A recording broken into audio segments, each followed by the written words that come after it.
सुप्रभात। श्री गणेशाय नमः। जय गंगा मैया। कैसे हैं आप लोग? गंगा शरणम परिवार में एक बार पुनः जो है आप सभी का स्वागत करते हुए और निःशुल्क गंगा अभियान के साथ काफी जो है देश विदेश के लोगों को लाभ मिल रहा है भगवती गंगा के आशीर्वाद से, और गंगा मैया भी जन जन को आच्छादित करते हुए आगे बढ़ रही हैं। तो ये तो हमारा जो है गंगा शरणम परिवार की तरफ से आप लोगों के लिए धन्यवाद था। हमारा आज का मूल विषय जो है, मुख्य विषय जो है वो है काल सर्प योग। आजकल जो चल रहा है, एक परंपरा सी चल पड़ी है कि कोई भी कुंडली उठाइए तो उसमें काल सर्प योग है जी, काल सर्प योग है जी, काल सर्प योग है जी, काल सर्प योग है।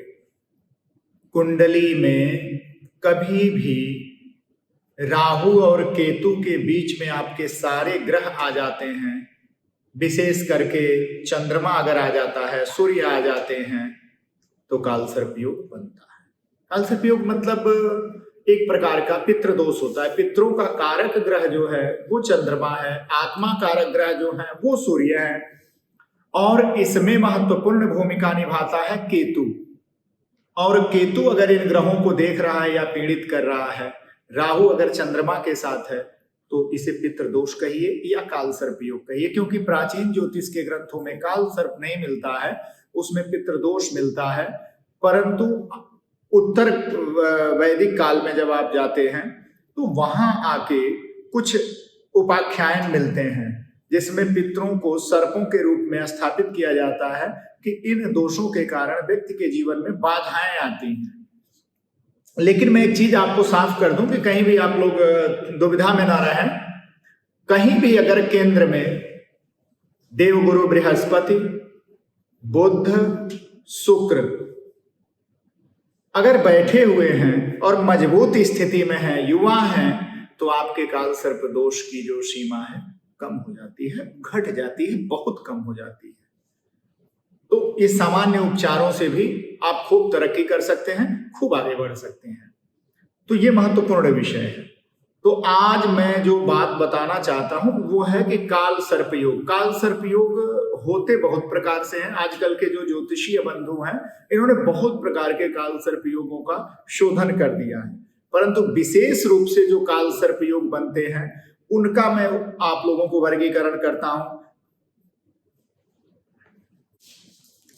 तो आप देखेंगे कि जो क्या है, मेरा मूल विषय जो है, जो आप लोगों तक पहुंचाना चाहता था, काफी दिन से मैंने ये शोध करके रखा हुआ था, लिख के रखा हुआ था, परंतु मन में आ रहा था कि यार इसे मैं आप लोगों तक भेजूं चूंकि ज्योतिष का विषय है।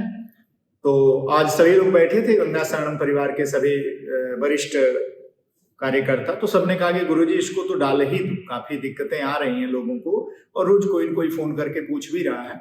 तो मैं आप लोगों के लिए ये लेके आया काल सर्प योग। विशेष रूप से कितने प्रकार के होते हैं, कहां कहां आपको परेशान कर सकते हैं, क्या इसका प्रभाव हो सकता है, तो इन चीजों को मैं पहले कई बार बता भी चुका हूं। पर कैसे कहां केतु है और कहां राहु है, कैसे काल सर्प योग बन रहा है, वो मैं लेके आ रहा हूं और ये आपके सामने प्रस्तुत कर रहा हूं। तो इस प्रस्तुतिकरण को सेव कर लेना और अधिक से अधिक लोगों को, अपने निजी लोगों को शेयर करना, ताकि उनको ये जानकारी मिल जाए कि कहां आपकी सुरक्षा में दिक्कत आ रही है अपने ज्योतिषीय संबंधी। तो मैं काल सर्प योग में लेके चलता हूं आपको। कितने प्रकार के होते हैं काल सर्प दोष, इसका निराकरण क्या है। तो पहला जो क्या है कि अगर राहु आपके द्वितीय भाव में बैठा हुआ है और केतु अष्टम भाव में होता है, तो कुलिक नामक काल सर्प योग बनता है। ये कुलिक नामक काल सर्प दोष बनता है और ये आपको मोतीझारा अर्थात चेचक निकाल देता है आपके शरीर में, आपको जला देता है। कई बार आप गर्म चीजों से जल सकते हो, या आप जो है किसी चीज में एक्सीडेंट इत्यादि में चोटिल हो सकते हो, पानी में डूब सकते हो, अथवा आप मानसिक रूप से न्यूरो इत्यादि की समस्या में जा सकते हो। ये महत्वपूर्ण दुर्घटनाएं आपके साथ हो सकती हैं अगर ऐसी स्थिति में केतु और राहु बैठे हैं तो आपकी कुंडली में।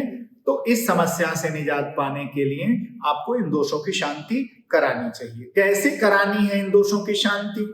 तो इसका विशिष्ट रूप ये है कि अगर आपकी कुंडली के द्वितीय भाव में राहु है, अष्टम भाव में केतु है, तो विशुद्ध रूप से काल सर्प योग बना हुआ है, जिसका नाम है कुलिक नामक काल सर्प योग। और कुलिक काल सर्प योग के लिए आपको समय समय पर गंगा जल छिड़कना चाहिए, गंगा जल का सेवन करना चाहिए, और गंगा के तट पर ही जाकर आपको त्रिपिंडी श्राद्ध करा लेना चाहिए, क्योंकि इसके करने से आपके ये दोष समाप्त हो जाएंगे लाइफ टाइम के लिए। ठीक है, अब हम दूसरी तरफ चलते हैं। दूसरा जो दोष है, विशेष रूप से 11-12 दोष बनते हैं विशिष्ट रूप से कुंडली के कुल 12-12 भावों को लेके।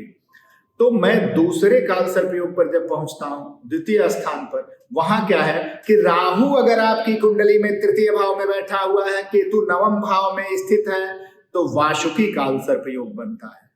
और वासुकी काल सर्प योग भाइयों में आपसी वैमनस्यता दे देता है, भाइयों की संख्या घटा देता है, भाई को बीमार कर देगा, स्वयं संतान के लिए आपको थोड़ी बहुत समस्या उत्पन्न हो सकती है, और आप पराक्रम खूब करेंगे, खूब देश विदेश आपको जाने का अवसर प्राप्त होगा, पर आप धर्म में रुचि कम रखेंगे, चाह के भी बहुत धार्मिक नहीं हो पाते हैं, और अधार्मिक और विधर्मियों जैसा व्यवहार करने लग जाते हैं।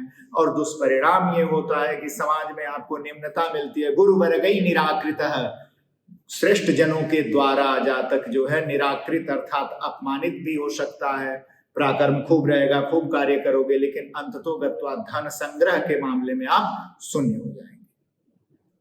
ये कारण जो है किसका है, तो वासुकी काल सर्प योग का जो दोष होता है ये है। और इसकी शांति के लिए आपको जो है गजेंद्र मोक्ष का पाठ करना चाहिए या कराना चाहिए। घर पे विष्णु सहस्त्र नाम का पाठ स्वयं करा सकते हैं, और आप पितरों की शांति जरूर करा देंगे नागदोष से मुक्ति के लिए। ठीक है, आगे बढ़ते हैं। अब तृतीय माने तीसरे नंबर पर आते हैं, तृतीय स्थान पर चलते हैं। अब आप जब इधर बढ़ते हैं तो अब यहां क्या है कि राहु अगर आपके तृतीय भाव तथा नहीं, राहु आपके चतुर्थ भाव, तृतीय भाव का मैंने बता दिया, पराक्रम भाव का, चूंकि मैंने द्वितीय भाव से शुरू किया है, लग्न को छोड़ के द्वितीय भाव से प्रारंभ किया है, तो ये ध्यान रखना, पीछे वाले जो मेरे जो वक्तव्य हैं उसे सुन लेना। तो तृतीय भाव में राहु अगर रहता है, अर्थात चतुर्थ भाव में, चतुर्थ भाव में राहु जब विराजमान होता है और केतु आपके दसम भाव में होता है, जो कर्म का भाव बनता है आपका, और चतुर्थ भाव सुख माता का स्थान है, तो ऐसे भाव में बनता है तो शंखपाल नामक काल सर्प योग बनता है।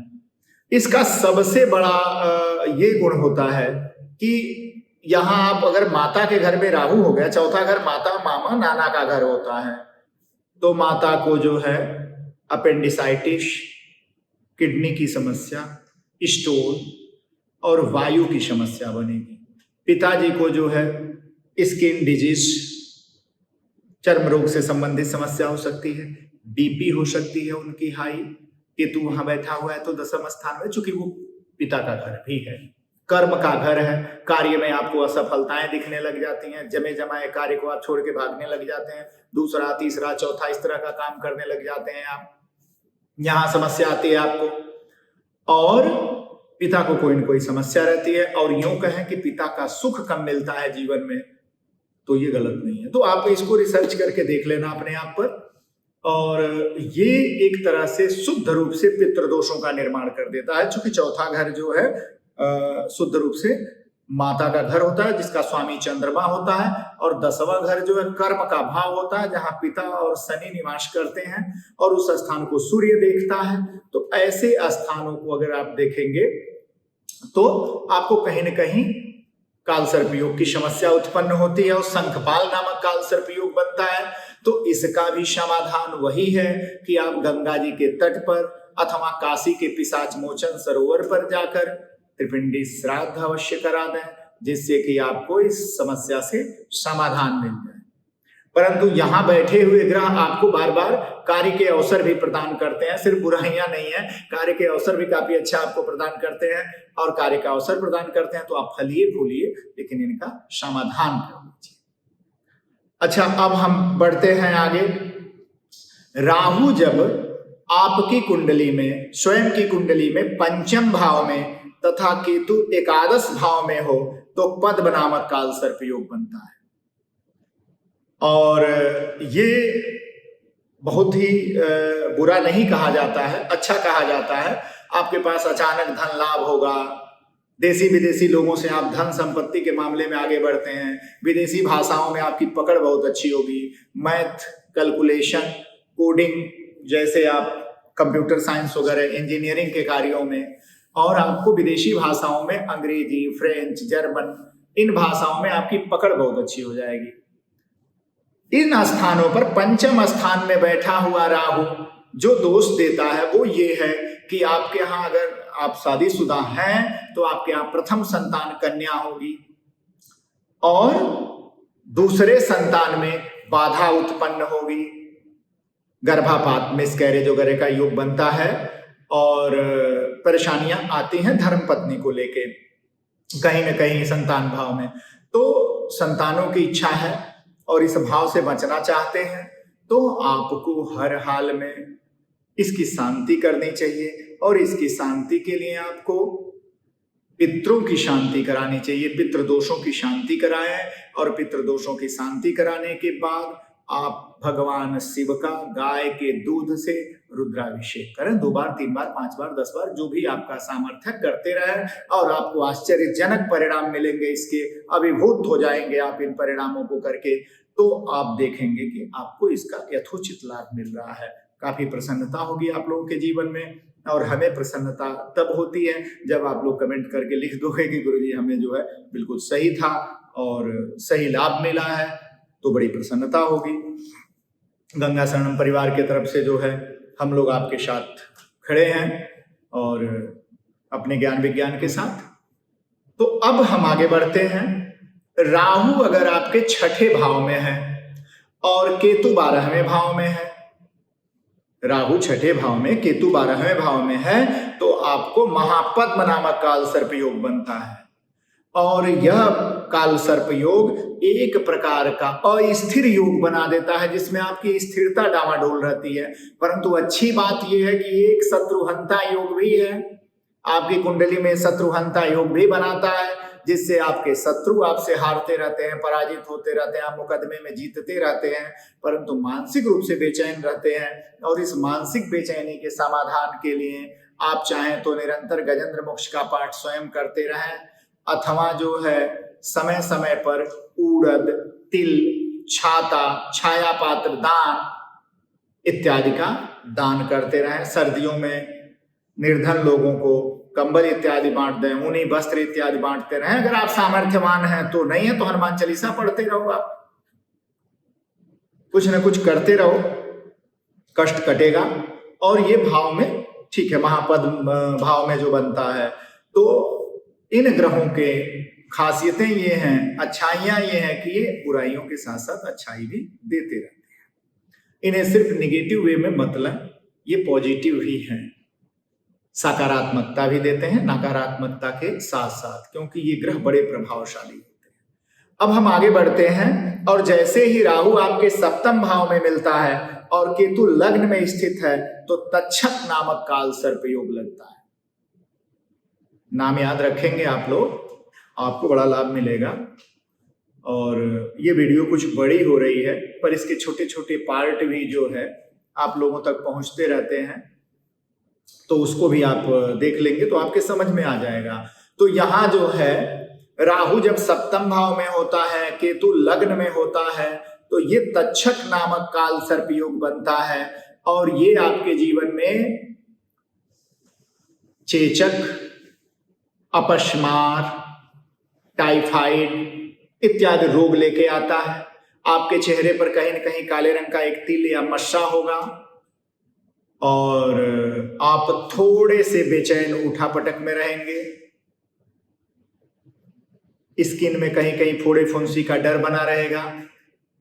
और ये बड़ा महत्वपूर्ण होता है, चूंकि लग्न आत्मा कारक होती है और सातवां भाव आपके सुख अर्थात पत्नी दाम्पत्य जीवन का भाव होता है। यहाँ सबसे महत्वपूर्ण यह हो जाता है कि इस भाव में सप्तम भाव में बैठा हुआ राहु आपके जो है सप्तम भाव का केतु और प्रथम भाव का राहु, अथवा इसको विलोम कर दीजिए, सातवें भाव का राहु और प्रथम भाव का केतु। दोनों परिस्थितियों में आपके साथ जो समस्या होती है वो ये होती है, अगर आप नवयुवक हैं, विवाह नहीं हुआ है, अथवा आप नवयुवती हैं, स्त्री जातक हैं या पुरुष जातक हैं, इसमें जातक में प्रेम विवाह की संभावना प्रबल हो जाती है और बहुधा 60% लोगों में जातिस्मर विवाह के योग बनते हैं, जो अपने कुल गोत्र जाति से बाहर जाकर विवाह करते हैं, अथवा जो है मर्यादा विहीन शादियां हो जाती हैं।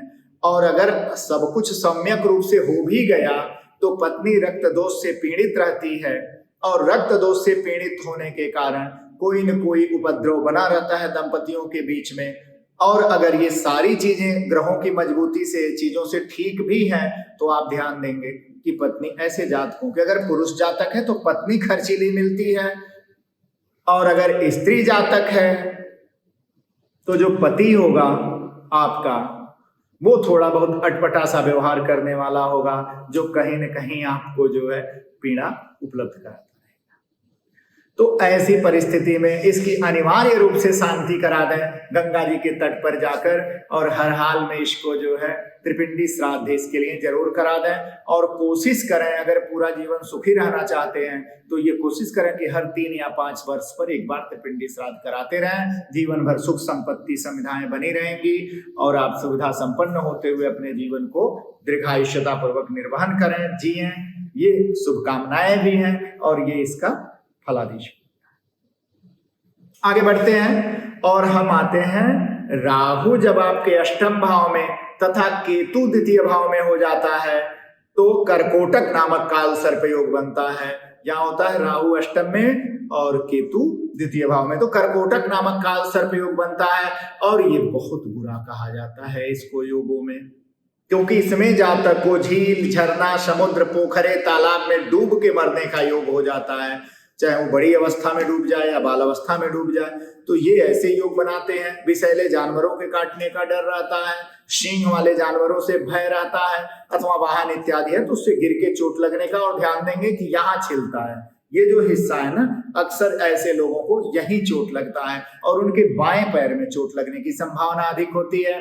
तो ये जो है आप देखेंगे कि कर्कोटक नामक काल सर्प योग बनता है और कर्कोटक काल सर्प योग जो है बहुत पीड़ित करता है। तो इसकी भी शांति या पितृदोषों की शांति से इसमें निजात पा सकते हैं। स्वयं के लिए आप चाहें तो हनुमान बाहु का पाठ करते रहें। हनुमान बाहु का पाठ इसमें बहुत प्रभावशाली होता है, अथवा दुर्गा सप्तशती का पाठ करें या कराएं समय समय पर।